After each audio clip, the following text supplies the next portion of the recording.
तो last class का जो टॉपिक था वर्नर थ्योरी, यहीं से कि idea about structure of coordination compound. ध्यान देना, यहाँ पर हमने एक कोऑर्डिनेशन कंपाउंड लिया। पहले आप ध्यान से सुनना, फिर कुछ पूछना, कोई चैटिंग ना करे। ये कोऑर्डिनेशन कंपाउंड जब एक्वस मीडियम में डिसोसिएट होगा तो काउंटर आयन अलग हो जाएंगे, लेकिन लिगेंड अलग नहीं होगा। इसे काउंटर आयन बोलते हैं, इसे सेंट्रल एटम कहते हैं, इसे लिगेंड कहते हैं। डबल सॉल्ट और कॉम्प्लेक्स कंपाउंड में हमने डिस्टिंग्विश के समय ये बताया। इसका मतलब सेंट्रल एटम से ये भी जुड़ा है और ये भी जुड़ा है। जो अलग हो जाए वो प्राइमरी वैलेंसी, जो अलग ना हो वो सेकेंडरी वैलेंसी। तो पहला पॉइंट, सेंट्रल मेटल के पास दो तरह का वैलेंसी है, एक प्राइमरी वैलेंसी और एक सेकेंडरी वैलेंसी। प्राइमरी आयोनाइजेबल है, टूटकर अलग हो गया। सेकेंडरी नॉन आयोनाइजेबल है, जो टूटकर अलग नहीं होगा। जो टूटकर अलग हो जाता है वो नॉन डायरेक्शनल होता है, और जो टूटकर अलग नहीं होता है वो डायरेक्शनल इन नेचर होता है। ये लिगेंड यानी सेकेंडरी वैलेंसी, सेकेंडरी वैलेंसी का सिंपल मतलब निकल गया लिगेंड, और कुछ नहीं। कि सेकेंडरी वैलेंसी क्या है तो लिगेंड है, और सेकेंडरी वैलेंसी ही तुम्हारा कोऑर्डिनेशन नंबर है। तो ये बात याद रखना कि सेकेंडरी वैलेंसी क्या है, तो वही हमारा लिगेंड है और वही हमारा कोऑर्डिनेट बॉन्ड है और वही हमारा कोऑर्डिनेशन नंबर है। इन सब का एक ही मतलब, और वही हमारा डेंटिसिटी है। ये नेगेटिव और न्यूट्रल दोनों हो सकता है। अगर NH3 या H2O होता तो न्यूट्रल मॉलिक्यूल कहलाता। साइनाइड है, हैलोजन हुआ तो नेगेटिव कहता, यानी satisfied by negative and neutral. लेकिन primary valency always satisfied by negative ion.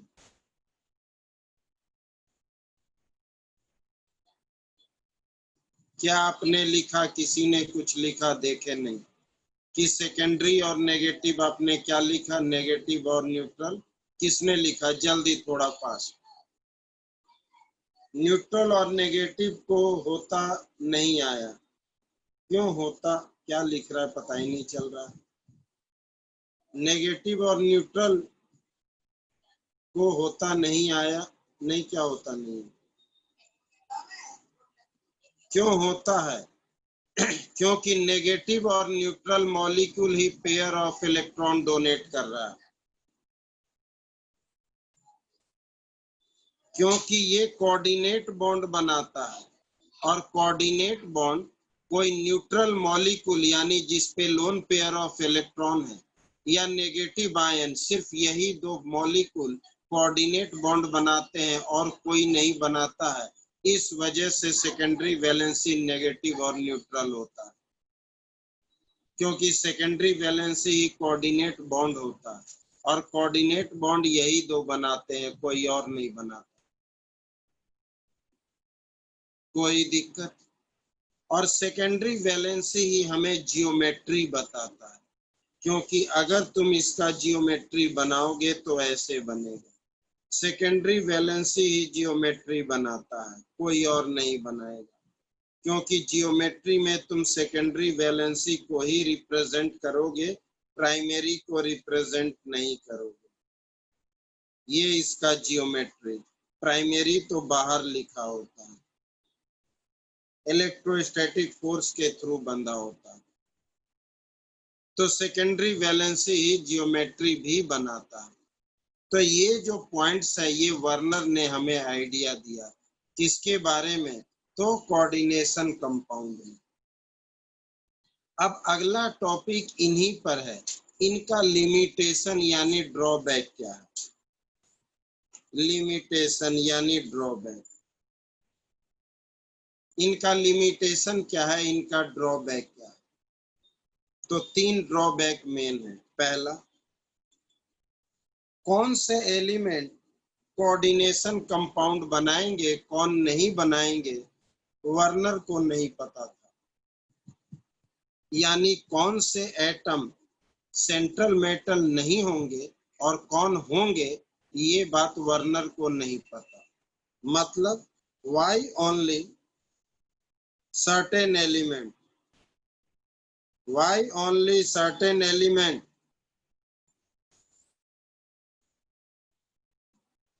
Primary का मतलब होता है सिंपल कंपाउंड, प्राइमरी का मतलब होता है हिंदी में सिंपल कंपाउंड। आयरन अगर सिंपल कंपाउंड जब भी बनाएगा तो नेगेटिव से ही बनाएगा, किसी और से नहीं। आयरन जब भी सिंपल कंपाउंड बनाएगा तो नेगेटिव से ही बनाएगा, किसी और से नहीं। प्राइमरी का ये मतलब होता है। प्राइमरी का मतलब सिंपल कंपाउंड।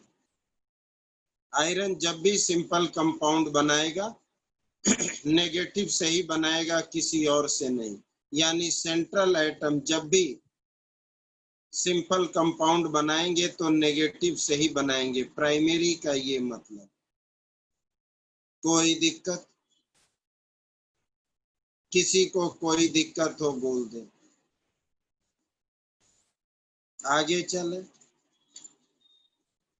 वर्नर ने कहा कि क्यों कोई why only certain element form coordination compound, form coordination compound। कुछ ही एलिमेंट कोऑर्डिनेशन कंपाउंड बनाते हैं, सारे नहीं। क्यों नहीं बनाते हैं, इन्हें नहीं पता। मुझे पता है, हम आपको बाद में बताएंगे वैलेंस बॉन्ड थ्योरी में। दूसरा, जो भी कोऑर्डिनेशन कंपाउंड है वो डायरेक्शनल इन नेचर होता है। मतलब सेकेंडरी वैलेंसी कभी नहीं टूटता है, इसका ये मतलब। क्यों नहीं टूटता है, इन्हें नहीं पता। मुझे पता है, हम आपको बाद में बताएंगे। इनका लिमिटेशन पढ़ रहे हैं। Why the bond in coordination compound directional in nature. Directional का सिंपल मतलब कि सेकेंडरी वैलेंसी यानी लिगेंड जो है आयरन से जो जुड़ा हुआ है वो डिसोसिएट क्यों नहीं होता है एक्वस मीडियम में, वर्नर को नहीं पता। तो उनका ये लिमिटेशन हुआ। मुझे पता है, हम आपको बताएंगे कोऑर्डिनेशन कंपाउंड में, सॉरी वैलेंस बॉन्ड थ्योरी में। तीसरा, कोऑर्डिनेशन कंपाउंड के मैग्नेटिक एंड ऑप्टिकल प्रॉपर्टी भी शो करता है। Coordination compound magnetic and optical property show करता है। क्यों शो करता है, इन्हें नहीं पता, हमें पता है। Why coordination compound shows optical and magnetic property?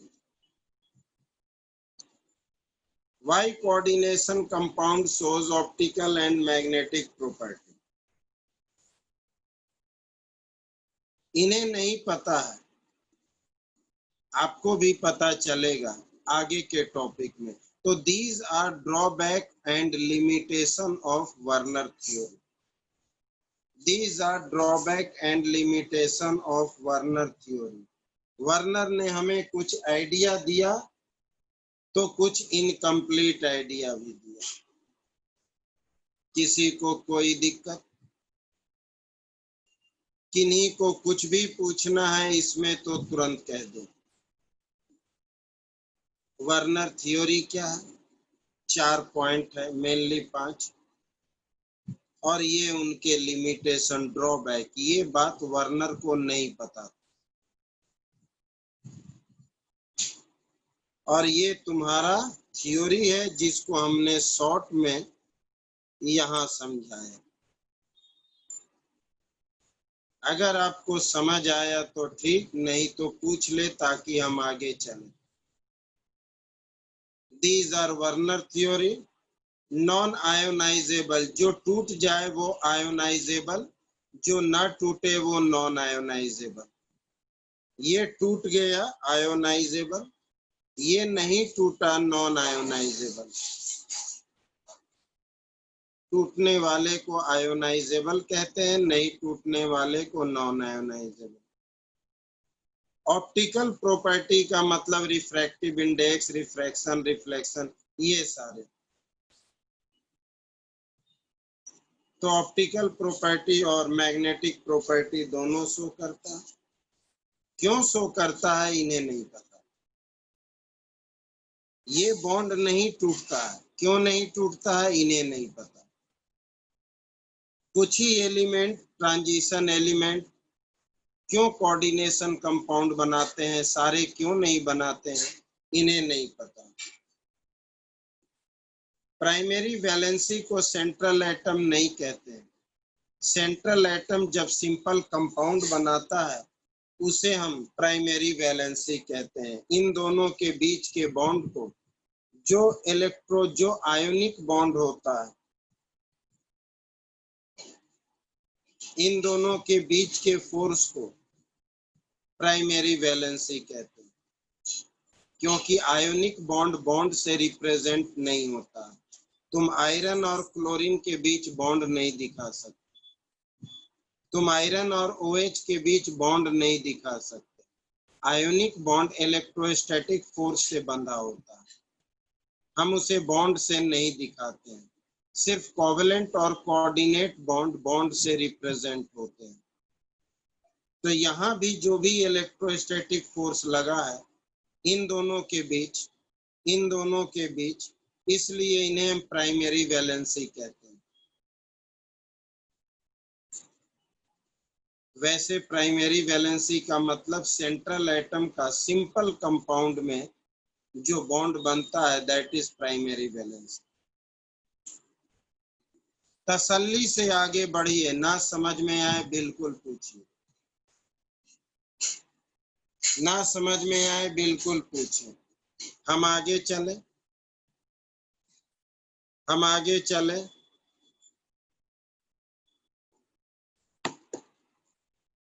Primary एक बार फिर से, आयरन का इनके साथ सेकेंडरी वैलेंसी, आयरन का इनके साथ सेकेंडरी वैलेंसी, और आयरन का क्लोरीन के साथ प्राइमरी वैलेंसी, ये प्राइमरी वैलेंसी और ये सेकेंडरी वैलेंसी, ये प्राइमरी ये सेकेंडरी। सिंपल कंपाउंड में प्राइमरी, कॉम्प्लेक्स में सेकेंडरी। तो एक्चुअली में इलेक्ट्रोस्टैटिक फोर्स को प्राइमरी बोला गया, इलेक्ट्रोस्टैटिक फोर्स को प्राइमरी बोला जाता है। इस वजह से इन दोनों के बीच के फोर्स को प्राइमरी कहा जाता है। इस वजह से जो इलेक्ट्रोस्टैटिक फोर्स होता है वो प्राइमरी होता है, यानी जो आयोनाइजेबल पार्ट होता है वो प्राइमरी होता है। कोई दिक्कत? आगे चले, हम समझ कर आगे चलना है, ऐसे नहीं।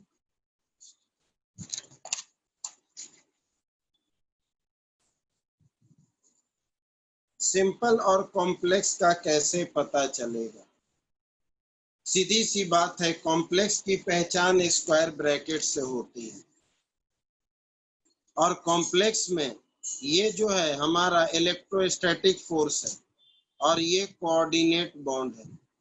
जहां कोऑर्डिनेट बॉन्ड लगेगा मेटल के साथ वो कॉम्प्लेक्स होगा, जहां कोऑर्डिनेट बॉन्ड लगेगा, और जहां आयोनिक बॉन्ड लगेगा वो सिंपल कंपाउंड होगा।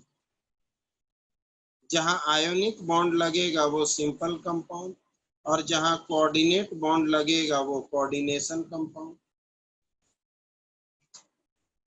बिल्कुल पूछिए, जितना पूछना है पूछना, आपका जन्मसिद्ध अधिकार है, बिल्कुल पूछिए। अगला टॉपिक मोस्ट इम्पोर्टेंट, नोमेनक्लेचर यानी IUPAC नेम। नोमेनक्लेचर यानी IUPAC नेम, बहुत इंपॉर्टेंट। तो दो बातें होंगी, IUPAC नेम है तो दो बातें होंगी, एक फॉर्मूला से नाम बताना और दूसरा नाम दे रखा है फॉर्मूला बनाना। नाम दे रखा है, फॉर्मूला बनाना है। IUPAC नेम तो दो बातें होंगी, फॉर्मूला दे रखा है नाम बताओ, नाम दे रखा है फॉर्मूला बनाओ, एक एक करके। तो सबसे पहले फॉर्मूला से नाम, A नंबर इसे मानो, B नंबर इसे मानो।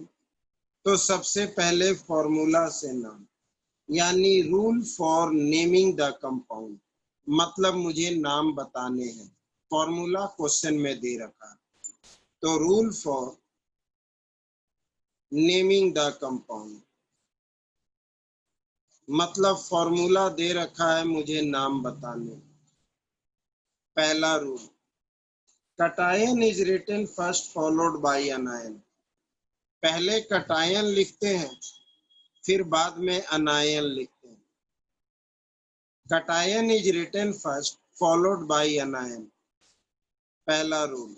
दूसरा rule, in coordination sphere ligands are written first in alphabetical order followed by central atom.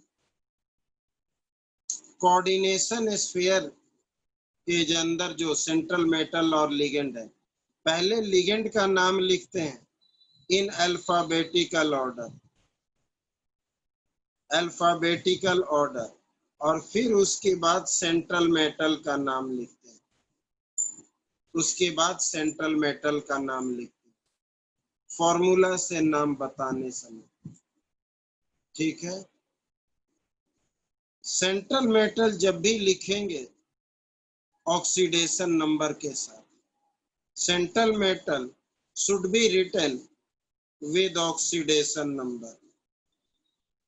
Central metal जब भी लिखेंगे ऑक्सीडेशन नंबर के साथ, with oxidation number in Roman form, Roman form में,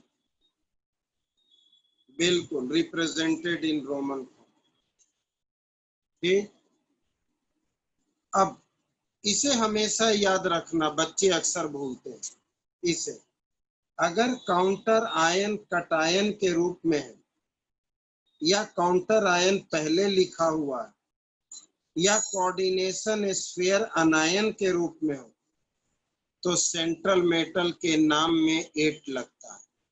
मतलब इफ काउंटर आयन फर्स्ट पहले है या फिर काउंटर आयन पॉजिटिव चार्ज या फिर कोऑर्डिनेशन स्फीयर नेगेटिव चार्ज की तरह बिहेव कर रहा है, बिहेव कर रहा है,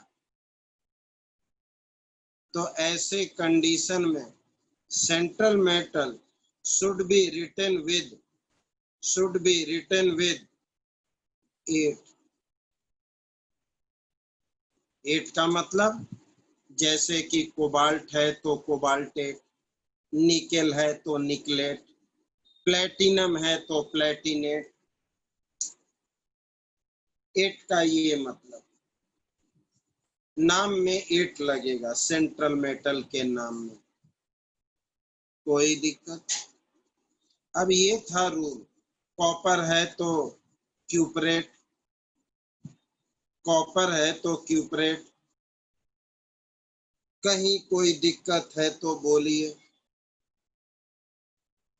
ठीक है, तो ध्यान देना। अब ये तो रूल जो बुक में भी है, अब कुछ हमारी तरफ से ताकि आपको आसान पड़ जाए, अब हमारी तरफ से ताकि आसान पड़ जाए।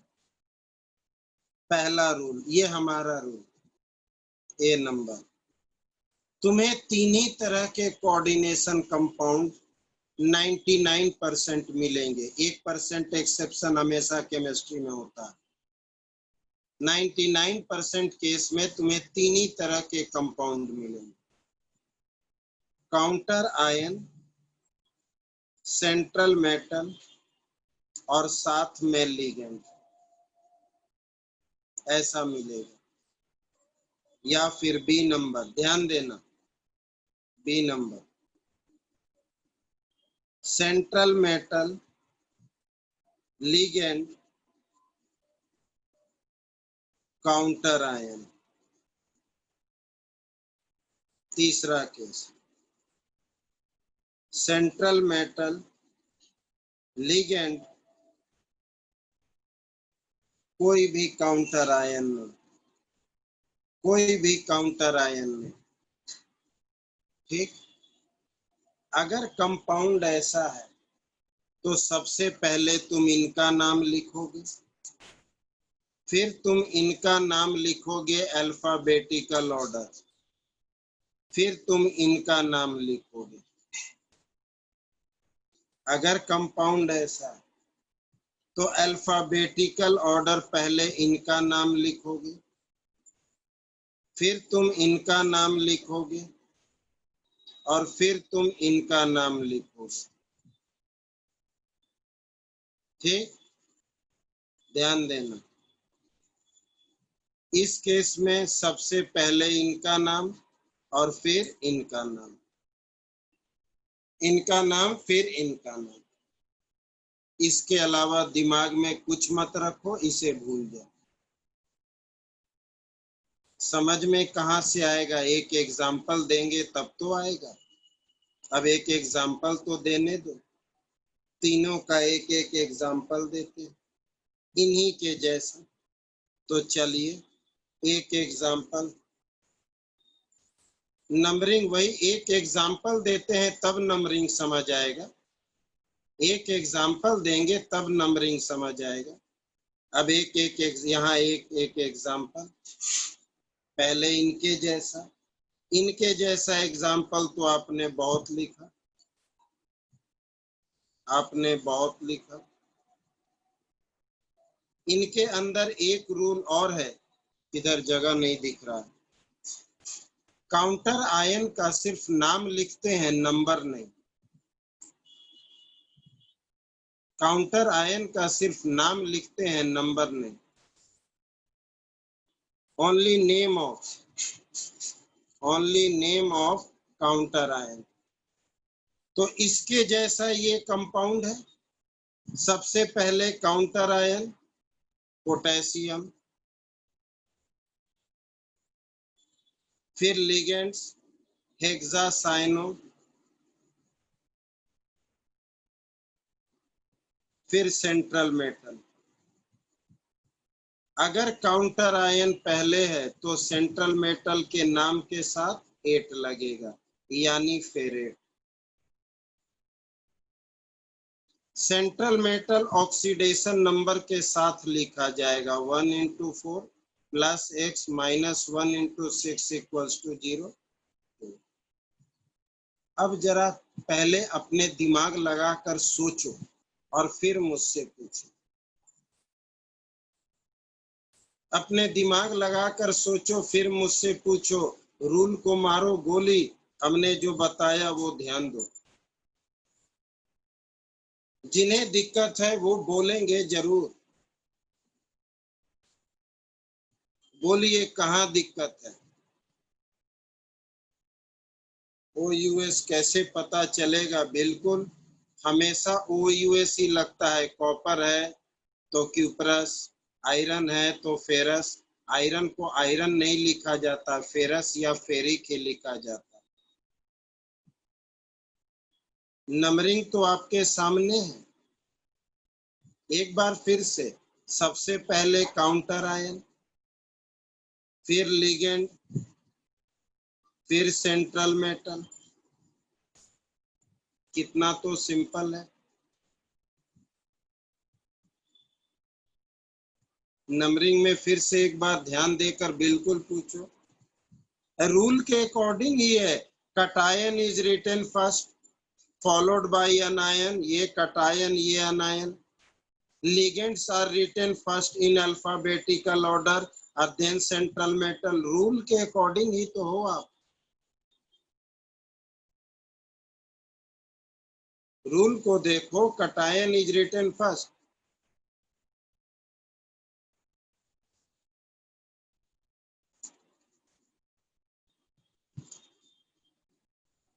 क्या ऑक्सीडेशन नंबर से करोगे? आप लोग को हिंदी में समझाना पड़ेगा, अंग्रेजी नहीं समझ आता है। इधर इधर इधर इधर, पहले मुझे सारे लोगों को 10 तरह का प्रॉब्लम है, रुक जाइए, मुझे पहले हिंदी में बताना पड़ेगा। ध्यान दो, हमने आपको कहा कि आप इसे फॉलो करो, आप इसे फॉलो कर रहे हो। अरे हमने इसी को एक शॉर्टकट मेथड बनाया है, तो तुम्हें तो नंबरिंग नेमिंग करने से मतलब है। रूल को क्यों देख रहे हो? ये रूल ही लिखे हैं। अब आपको भरोसा ही नहीं होता है तो क्या बोले। ये कटायन, ये anion. Cation is written first potassium. Anion के केस में ligands are written first hexacyano, followed by central metal ferrate. Oxidation number 1 into 4 plus x minus 1 into 6 equals to 0, तो 2। बोलिए, अब रूल के अकॉर्डिंग चले? ये रूल के अकॉर्डिंग ही तो है। Cation is written first followed by anion. Anion के केस में ligands are written first followed by central metal. बोलिए, रूल है या नहीं है? रूल है या नहीं है? आपके सामने रूल भी है, सारे रूल के अकॉर्डिंग ही है, सारे रूल के अकॉर्डिंग है। ये टूटेगा तो cation anion, cation is written first followed by अनायन।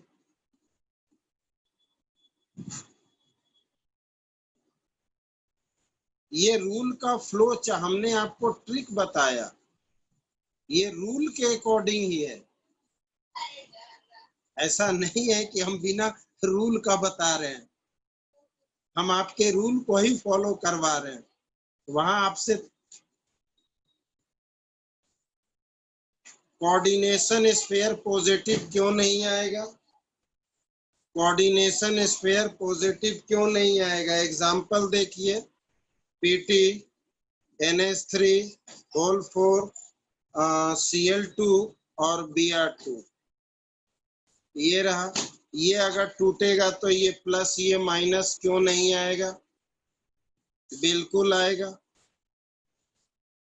सबसे पहले लिगेंड लिखेंगे अल्फाबेटिकल ऑर्डर में, टेट्रामाइन,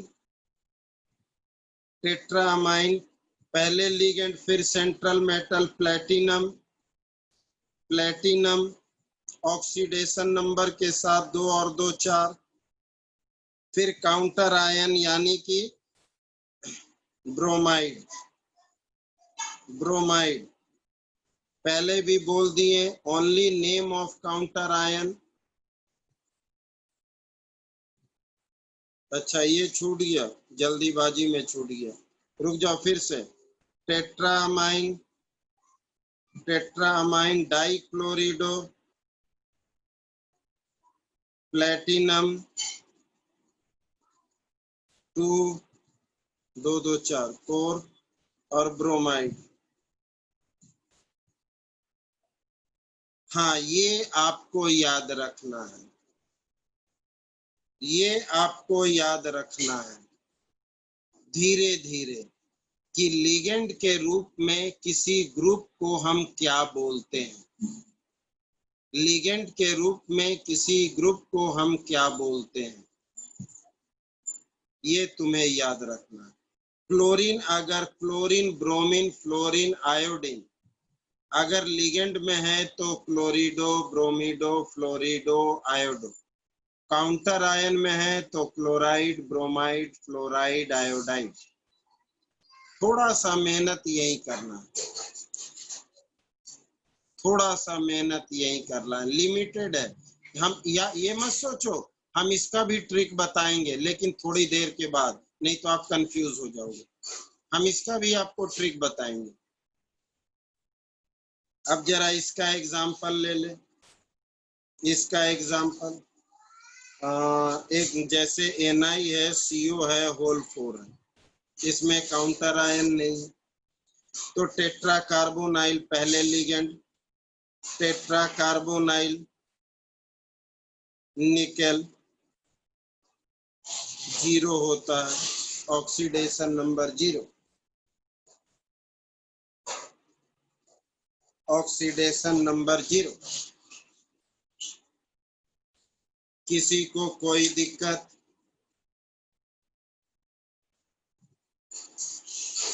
अल्फाबेटिकल ऑर्डर पिछले क्वेश्चन में, हाँ अल्फाबेटिकल ऑर्डर, रुक जाए रुक जाए रुक जाए रुक जाए रुक जाओ रुक जाओ रुक जाओ रुक जाओ, हम नाम का अल्फाबेट लेते हैं, नाम का, अमाइन का अल्फाबेटिकल A और क्लोरीन का अल्फाबेटिकल C।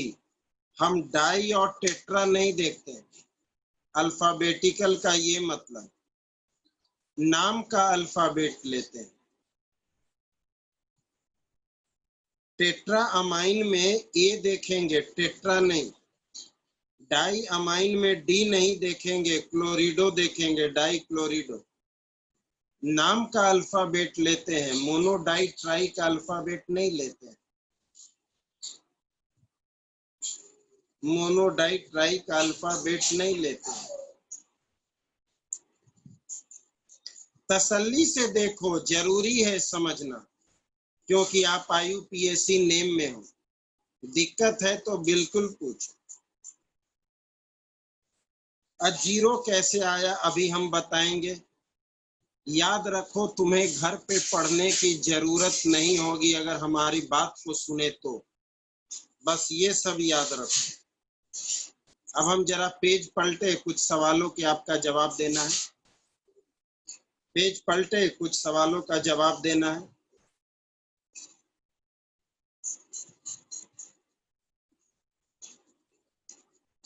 चले हम आगे, ध्यान देना।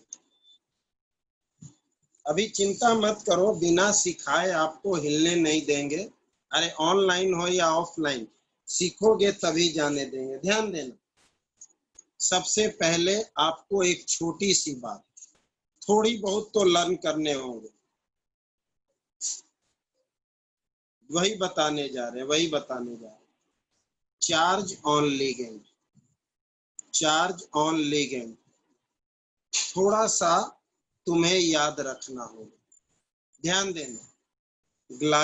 पहला ग्लाइऑक्साइम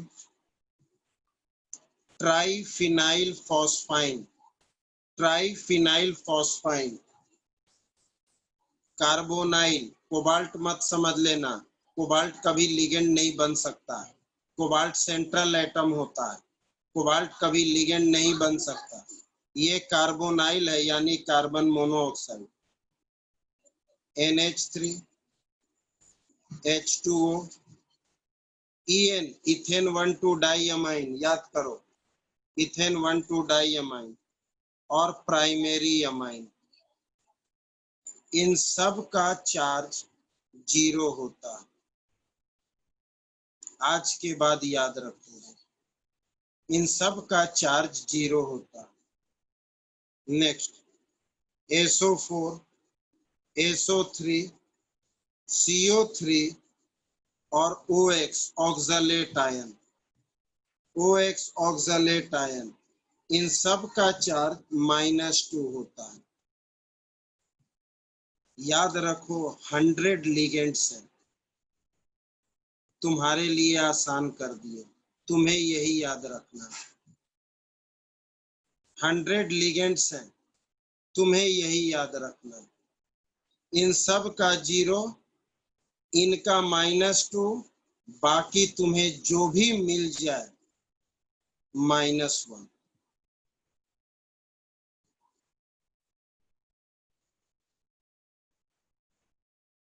हमने चार्ज 0 बोला बालक, लोन पेयर तो है ही ना बालक, हमने चार्ज 0 बोला, ये कहाँ बोले कि उसके ऊपर लोन पेयर नहीं है।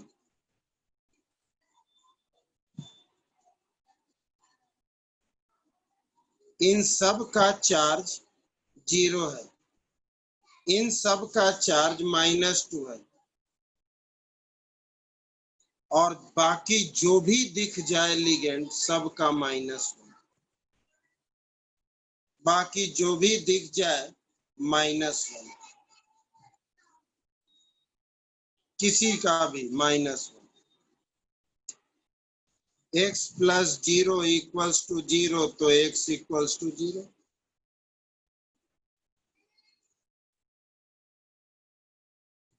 कोई दिक्कत? जिन्हें दिक्कत है बोल दो, जिन्हें दिक्कत है बोल दो।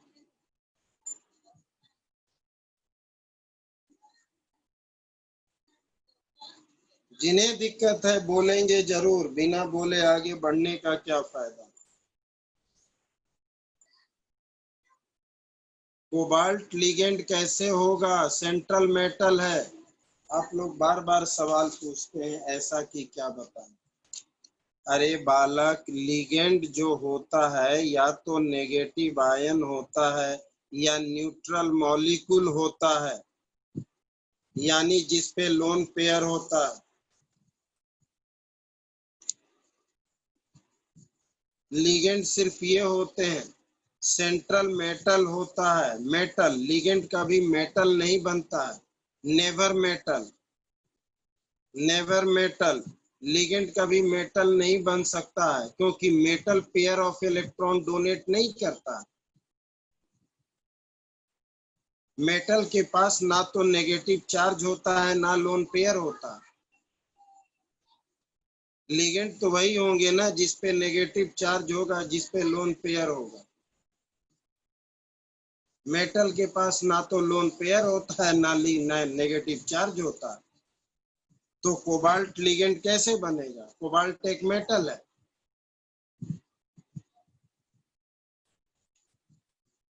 कोबाल्ट एक मेटल है, और कार्बोनाइल हमारा ये स्ट्रक्चर है, इस पे लोन पेयर है। कोई दिक्कत? आपके माइंड में जो भी है पूछो। आप IUPAC में हो, आप IUP। ऊपर वाला 4 ऑक्सीडेशन भी बता दो। ऊपर वाला 4 ऑक्सीडेशन स्टेट ये लो, x + 0 -1 × 2 + -1 × 2 = 0।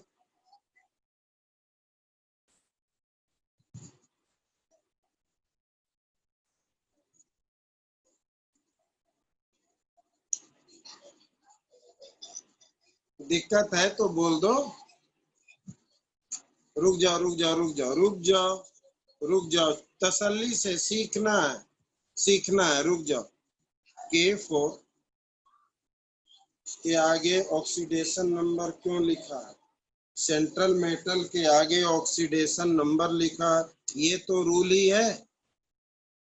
यही तो रूल है। Central metal should be written with oxidation number with Roman form.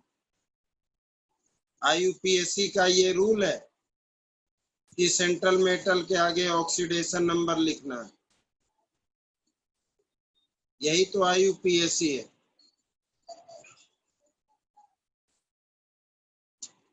मुझे 2 मिनट 3 मिनट लगेंगे, लेकिन सबको सीखने आ जाएगा। दोबारा उसी को बता रहे हैं, K4FeCN6। ध्यान देना तसल्ली से। ये काउंटर आयन, ये लिगेंड, ये सेंट्रल एटम। सबसे पहले काउंटर आयन, फिर लिगेंड, फिर सेंट्रल मेटल। नाम हो गया पोटेशियम, हेक्सासाइनो, हेक्सासाइनोफेरेट। क्यों? अगर काउंटर आयन पहले हो तो सेंट्रल मेटल के नाम में 8 लगाते हैं। निकाले कैसे? ध्यान देना। 1 × 4 + x -1 × 6 = 0, तो x = 2, तो ऑक्सीडेशन नंबर 2। फिर आपने लिखा था PT NH3 और यहाँ पर आप चेक करोगे, रुक जाना, कुछ और भी बताना, PTNH3 होल 4 Cl2 और Br2। ध्यान देना, ये काउंटर आयन, ये सेंट्रल मेटल और ये लिगेंड। तो पहले लिगेंड, फिर सेंट्रल मेटल और फिर counter ion. Ligand alphabetical order, amine का ए पहले आएगा, क्लोरिडो का सी बाद में आएगा। टेट्रा और डाई से मतलब नहीं है, तो टेट्रा अमाइन, डाई क्लोरिडो पहले। अब प्लेटिनम ब्रोमाइड। अब यहाँ ध्यान देना, हमने इसे X माना, ammonia 0, chlorine -1 into 2, bromine -1 into 2 equals to 0, तो X equals to 4।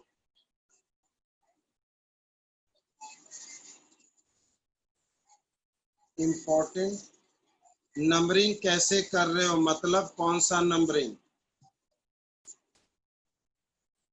अरे बालक, किसी का नेगेटिव कैसे होगा? PT को 2 लिखा है, ओहो, मतलब कि हम पागल बन जाएंगे। यहाँ देखो, फिर से दोबारा इधर भी लिखना पड़ेगा, रुक जाओ। अगर हमने कहा काउंटर आयन, सेंट्रल मेटल और प्लस लिगेंड, अगर ऐसा है तो पहले इसे लिखेंगे, फिर इसे। और अगर ऐसा कंपाउंड हो, ध्यान देना, सेंट्रल मेटल प्लस लिगेंड और काउंटर आयन, तब तुम पहले इनका नाम लिखोगे, फिर इनका। ये रूल है। अब एक छोटी सी बात और, ये दिमाग में रखना है लिगेंड। एक छोटी सी बात और, अगर काउंटर आयन कोई मेटल हुआ, ध्यान देना, counter ion for counter ion, ध्यान देना, ये भी तुम्हारे दिमाग में रहना चाहिए। काउंटर आयन के लिए, अगर काउंटर आयन ग्रुप 1 का है तो उनका चार्ज 1 होगा। अगर काउंटर आयन ग्रुप 2 का है तो उनका चार्ज 2 होगा। अगर काउंटर आयन ग्रुप 3 का है, तो सॉरी, ग्रुप 13 का है, तो उनका चार्ज 3 होगा। इसके अलावा काउंटर आयन मेटल नहीं बनता। अब तुमने लिखा है कि निकेल को निकलेट करते हैं, प्लेटिनम को प्लेटिनेट करते हैं, कॉपर को क्यूपरेट करते हैं, लेकिन ये बात अगर हम सिल्वर में बोले तो सिल्वरेट नहीं बोलेंगे। ये बात अगर हम गोल्ड में बोले तो हम इसे गोल्डेट नहीं बोलेंगे। और अभी इसको भी फिर से लिख दे रहे हैं कि अगर हम ये आयरन में बोले तो आयरनेट नहीं बोलेंगे। बिल्कुल सही उज्जवल, ये आर्जेंटेट होगा, ये ऑरेट होगा और ये फेरेट होगा। इनके अलावा हर कोई नाम से पुकारे जाते हैं। इनके अलावा हर मेटल अपने नाम से ही पुकारे जाते हैं। कोई दिक्कत? कहीं कोई दिक्कत? NH3 को ध्यान देना, NH3 को ये बच्चा मिस्टेक करता है। प्रीवियस ईयर देखोगे तो ये IIT का क्वेश्चन है। NH3 को अमाइन कहते हैं और NH2 को भी अमाइन कहते हैं। अगर तुमने गलत स्पेलिंग लिखा तो 0 नंबर। कोऑर्डिनेशन कंपाउंड में NH3 को भी अमाइन कहते हैं और NH2 को भी अमाइन कहते हैं। ये कंपटीशन में भी पूछा गया। दोनों में फर्क देखो, जवाब देना होगा। अमाइड तो CONH2 को कहते हैं, ये तो ऑर्गेनिक में है, यहाँ नहीं। हम इस चैप्टर की बात कर रहे हैं। इस चैप्टर में ये मिलेंगे, अमाइड नहीं, अमोनिया नहीं, अमोनिया को अमाइन कहते हैं, वही तो लिख रहे हैं। अमोनिया को अमाइन कहते हैं, AMMINE, वही आपको कहना चाह रहे हैं। कोऑर्डिनेशन चैप्टर में, इस चैप्टर में NH3 को अमाइन, NH2 को भी अमाइन। स्पेलिंग पर ध्यान देना पड़ेगा, स्पेलिंग पर ध्यान देना पड़ेगा। किसी को कोई दिक्कत हो तो बोलोगे जरूर, कहीं कोई प्रॉब्लम हो तो बोलोगे जरूर। हम आगे चले। डबल में, सिंगल में मतलब सारे कंडीशन में कहीं भी। नितेश एक बार फिर से बोलो, क्या बोल रहे हो ऊपर वाले नीचे वाले? नितेश फिर से बोलो, फिर से बोलो, हमने देखा नहीं। नितेश सर, जो आपने एक एग्जाम्पल समझाया है, कौन सा एग्जाम्पल? सर काउंटर आयन को कैसे निकालेंगे, अकाउंट लिखेंगे कैसे? काउंटर आयन का सिर्फ नाम लिखेंगे, काउंटर आयन का सिर्फ नाम लिखते हैं, नंबर नहीं लिखते हैं। काउंटर आयन का सिर्फ नाम लिखते हैं, नंबर नहीं लिखते। काउंटर आयन कुछ भी हो, सिर्फ उसका नाम लिखा जाता है। हाँ, ये तुम्हें याद रखना है, ये याद रखना है कि कोई भी काउंटर आयन के रूप में सेम एलिमेंट अगर लिगेंड के रूप में है तो क्या बोलेंगे, ये हमें याद रखना पड़ता है। हमने अभी अभी बताया भी, हेलोजन, हेलो, ये हेलाइड। अरे प्लेटिनम के पीछे 8 क्यों लिखें? अगर काउंटर आयन पहले आता है तब 8 लिखते हैं। कुछ रूल को तुम्हें याद रखना पड़ेगा, हर वक्त 8 नहीं लिखा जाता। तो क्लोरिडो क्लोराइड, ब्रोमीडो ब्रोमाइड, साइनो साइनाइड, ऐसे बोलेंगे। अब एक छोटा सा ट्रिक, जिसके ऑक्सीडेशन नंबर चार्ज -1 है उसे O बोला जाता है, हर किसी में नहीं। जिसका -1 चार्ज होता है उसी को हम O बोलते हैं। O मतलब क्लोरिडो, ब्रोमीडो, साइनो, हाइड्रोक्सो, ऐसे O करके बोला जाता है, जिसका -1 चार्ज आता है।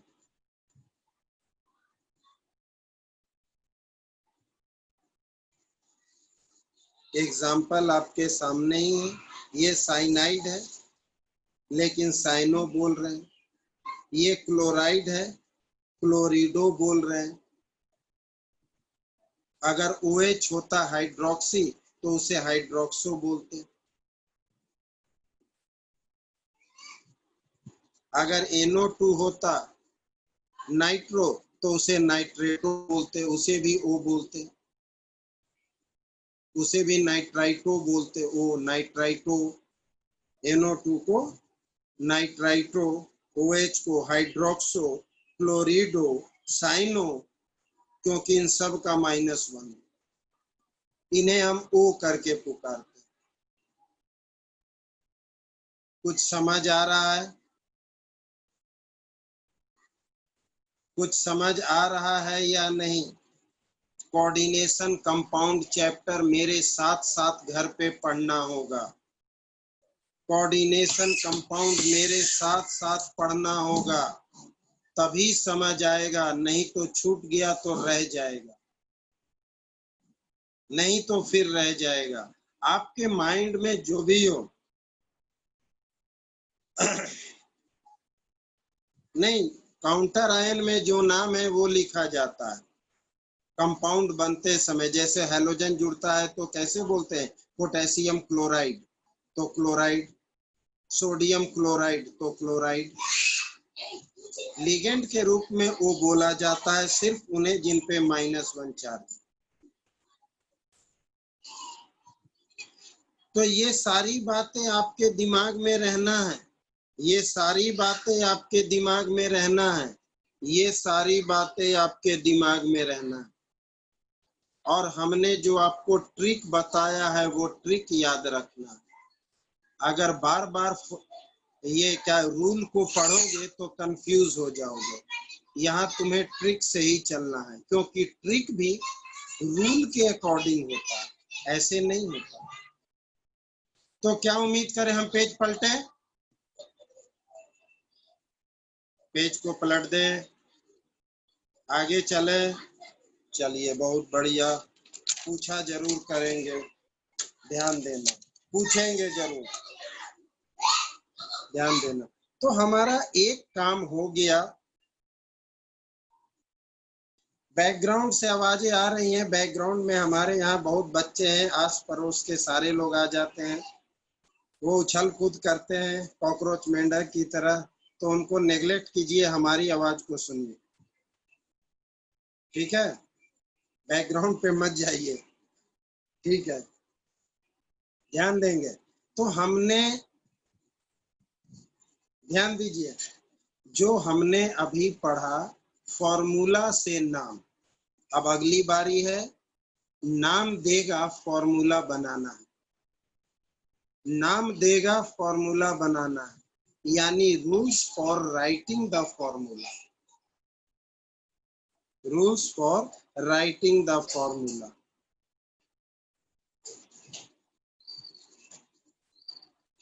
नाम दिया है, फॉर्मूला बनाना है, ध्यान देना। हाँ, rules for writing the formula. पहला, cation is written first followed by anion, ये तो फिक्स है। Cation is written first followed by anion, short में हम लिख रहे हैं, बोल रहे हैं पूरा, बोलेंगे पूरा, लिखेंगे आधा। Cation is written first followed by anion, ये फिक्स है। दूसरा, in coordination sphere, in coordination sphere central metal is written first followed by ligands in alphabetical order in coordination sphere, ठीक? central metal is written first followed by ligands। हाँ, उल्टा होगा, बिल्कुल उल्टा होगा, लेकिन थोड़ा बहुत तो कुछ तो सेम होगा, ध्यान देना। और यहाँ पर तीसरा पॉइंट जो इम्पोर्टेंट है, काउंटर आयन का कैलकुलेशन कैसे करेंगे, क्योंकि नाम में तो काउंटर आयन का सिर्फ नाम लिखा जाता है, नंबर तो लिखा नहीं जाता। अब वापस फॉर्मूला बनाते समय मुझे कैसे पता कि काउंटर आयन यहाँ कितना था? फॉर्मूला से नाम लिखते समय आप काउंटर आयन का नाम लिखते हो, बिल्कुल सही, ऑक्सीडेशन नंबर लिगेंड का नहीं, सेंट्रल मेटल का देता, ध्यान देना। तो ये पॉइंट ज्यादा इंपॉर्टेंट है, ये पॉइंट कि number of counter ion, number of counter ion can be calculated by help of oxidation number of central metal। Central metal का ऑक्सीडेशन नंबर के हेल्प से बताएंगे, वैसे नहीं बता पाएंगे, ध्यान देना। तो बहुत ज्यादा डिटेल्स में तो अभी हम नहीं जा पाएंगे, क्योंकि आप पूरा नहीं समझ पाओगे, इसलिए पहले एक एग्जाम्पल देंगे आज, सिर्फ एक एग्जाम्पल, बाकी अगले क्लास में, ताकि आप समझ सको, सिर्फ एक एग्जाम्पल। तो ध्यान देना अच्छी तरह से सारे लोग। टेट्रामाइन एक एग्जांपल, नाम दिया है, फॉर्मूला बताना। टेट्रामाइन,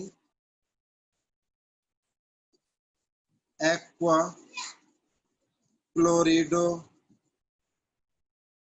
कोबाल्ट 3 क्लोराइड। नाम दे रखा है, फॉर्मूला बताना। ठीक, ध्यान देना। सबसे पहला पहचानना है। जैसे ही तुम रूल को देखोगे तुम कंफ्यूज हो जाओगे। रूल लिखने के लिए होता है, देखने के लिए नहीं। रूल से नहीं, क्योंकि तुम इनऑर्गेनिक में हो। ऑर्गेनिक में रूल्स है, इनऑर्गेनिक में रूल्स नहीं। ये पहचान देता है सेंट्रल मेटल का, ये पहचान देता है सेंट्रल मेटल का। सबसे पहले सेंट्रल मेटल, और सेंट्रल मेटल के बाद हमेशा काउंटर आयन ही होता है, कुछ और नहीं। यानी ऑक्सीडेशन नंबर जहां लिखा हो, ऑक्सीडेशन नंबर के बाहर ऑलवेज काउंटर आयन ही होता है, कुछ और नहीं। काम खत्म, काम खत्म।